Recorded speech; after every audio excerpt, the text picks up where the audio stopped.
Phone पर बात करने से चिपचिपा पानी आता है, थोड़ा भी सोचने से चिपचिपा पानी आता है, कैसे भी बात कर रहे हैं फिर भी पानी आ जाता है। बहुत सारे भाइयों को ये प्रॉब्लम अपने पार्टनर के पास जाते हैं तब होती है, छूते ही पानी आ जाता है, इस तरह की उनको प्रॉब्लम है। या फिर सोच के दौरान थोड़ा भी जोर लगाते हैं, मतलब फ्रेश होने जाते हैं, उस समय थोड़ा भी जोर लगाने से उनको चिपचिपा पानी की प्रॉब्लम होती है। इसके 8 कारण मैं आपको बताऊंगा, हर कारण आप ध्यान से सुनिएगा और समझिएगा कि ये प्रॉब्लम आपको इस कारण की वजह से तो नहीं हुआ है। सबसे पहला कारण इसका है नर्वस सिस्टम ओवर एक्टिव, मतलब कि दिमाग ज़्यादा जल्दी उत्तेजित होना, ये सबसे बड़ा कारण है। जल्दी जल्दी करने से ये सारी चीज़ें आपके दिमाग में सेट हो जाती हैं, दिमाग वो चीज़ें सेव कर लेता है। बाद में जब आप वास्तविकता में भी जाते हैं तब भी ऐसा ही होता है कि ये सारी चीज़ें आपके दिमाग में सेव अपने आप ही पानी रिलीज हो जाता है। ये स्थायी प्रॉब्लम नहीं है, इस बात का भी आपको ध्यान देना है। ये कमजोरी भी होती है और आदत भी बन जाती है, जैसा कि मैं आपको बता रहा हूँ। दूसरा कारण है परफॉर्मेंस एंग्जाइटी, डर की वजह, मतलब कि आपको ये प्रॉब्लम 1-2 बार हुआ, ऐसे मान लो आप अपने पार्टनर के पास गए या फिर फ़ोन पर बात कर रहे हैं, पहली बार आ गया, आपने कोई भी वीडियो इधर उधर का देख लिया कि हमको ये प्रॉब्लम है, तो ये एक डर भी होता है। अपने पार्टनर के पास जाते हैं कि दोबारा हमको ना हो जाए, तो डर की वजह से भी ज़्यादातर लोगों को देखने मिलता है।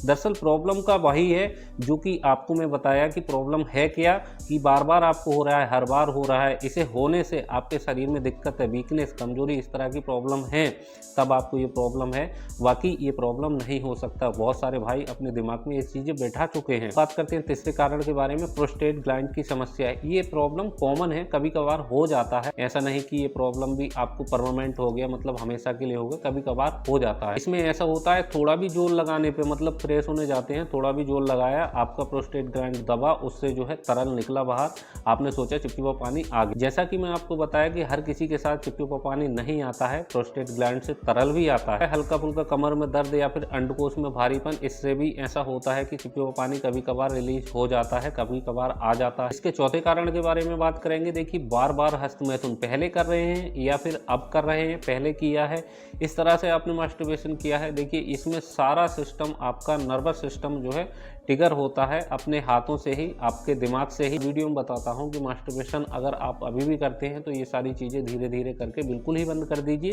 इसे करने से किसी तरह का कोई फायदा आपको नहीं मिलने वाला है। पांचवा कारण इसका है टेस्टोस्टेरोन कम होना, हार्मोन की कमी। इसके कारण भी ये समस्या बहुत आम है। इसमें ऐसा होता है, उत्तेजना तो होती है, मतलब इच्छा तो होती है, पानी आ जाता है, शक्ति नहीं रहती है प्राइवेट पार्ट में, तो इस तरह की दिक्कत होती है।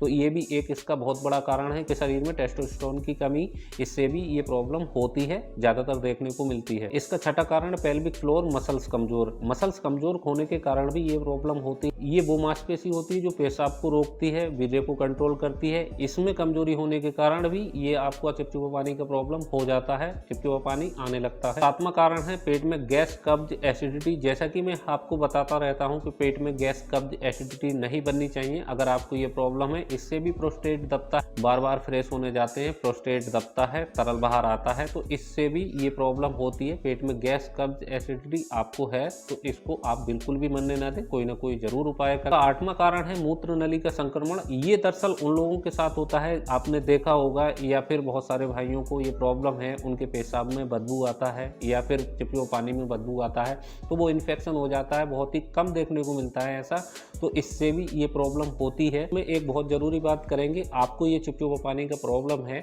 और आप सोच रहे हैं कहीं मुझे नपुंसकता ना हो जाए, तो ऐसा कुछ भी नहीं है। जैसा कि मैं आपको बताया कि अगर आपको प्रॉब्लम है तो इसका कुछ ना कुछ आप करते हैं तो आपका प्रॉब्लम ठीक हो जाता है। सवाल और है भाइयों का जो पूछते हैं चिपचिपा पानी आता है, क्या ये चिपचिपा पानी है या फिर वीर्य आ रहा है। देखिए, जैसा कि मैं आपको बताया कि देखने से पता लगता है, जो आपका सोच के दौरान आता है ज्यादातर वो तो प्रोस्टेट से ही जो तरल आता है वही होता है, और बहुत सारे भाइयों को कभी कभार वीर्य भी आता है, इसमें कोई शक नहीं है, ये दोनों ही बातें हो सकती हैं। इसमें एक बात इसमें और करेंगे, बहुत सारे भाई ये सोचते हैं, अपने दिमाग में बैठा के रखते हैं कि ये प्रॉब्लम ठीक होगा नहीं होगा, स्थायी प्रॉब्लम हो गया है। बहुत सारे भाई इधर उधर की चीज़ें देख लेते हैं, मान लेते हैं कि ये स्थायी प्रॉब्लम हो गया है। तो ये देखिए, ये स्थायी प्रॉब्लम भी नहीं है, आपको बार बार बता रहा हूँ कि ये स्थायी प्रॉब्लम बिल्कुल भी नहीं है, इसमें बहुत सारी चीज़ों का सुधार करना होता है। अब बात करते हैं इसका क्या उपाय करें जो कि हमारा प्रॉब्लम कम हो और धीरे धीरे ठीक भी हो जाए। तो देखिए, आपको दिनचर्या में सुबह में जल्दी उठना, टहलना, एक्सरसाइज, रनिंग वगैरह, ये सारी चीज़ें आपको करना हो, इससे शरीर भी फिट रहता है। कुछ खाने पीने का भी परहेज आपको करना होता है, बाहर का फास्ट फूड वगैरह, ज़्यादा ऑयली चीज़ें, ज़्यादा गर्म मसाले, गर्म चीज़ें, अंडा, चिकन, मछली, मटन वगैरह, नशीली चीज़ें, कोई भी नशा हो, बीड़ी, सिगरेट, तंबाकू, XYZ, ये सब बिल्कुल ही बंद कर देना है। बहुत सारे भाई खट्टी चीज़ों का ज़्यादा सेवन करते हैं, ये भी आपको कम कर देना है या फिर बिल्कुल ही बंद कर दें तो बहुत अच्छी बात है। बहुत सारे भाई मास्टरबेशन लगातार करते हैं, उन्हें कितना भी बता दो कि ये करना अच्छी चीज़ नहीं है, फिर भी मास्टरबेशन करते हैं। ये सारी आदतें आपको बिल्कुल बंद कर देनी है। धीरे धीरे ये सारी चीज़ें बिल्कुल ठीक हो जाती हैं, इसमें कोई शक नहीं है। अब बात करते हैं, कुछ जड़ी बूटियाँ हैं वो मैं आपको बता देता हूँ, उनको कैसे तैयार करके कैसे यूज़ करना होता है। ये जड़ी बूटियाँ भी आपको बहुत मदद करेंगी आपका प्रॉब्लम ठीक करने में। तो देखिए जड़ी बूटियाँ आपको क्या क्या लेनी है अगर आपको ये प्रॉब्लम है। मैं आपको 5 ग्राम ताल मखाना बीज, 5 ग्राम तुलसी के बीज, 5 ग्राम शुद्ध कौच बीज, 5 ग्राम छोटा गोखरू, इतनी सारी चीज़ें लेकर इनका पाउडर बना के रख लीजिए। सुबह शाम इसको 5-5 ग्राम की मात्रा में लेना शुरू कर दीजिए। 7 दिन आप इसको यूज करके देखिए, आपको सुधार मिलता है, अच्छी बात है। नहीं कर किसी भी तरह की जानकारी को आप ले सकते हैं।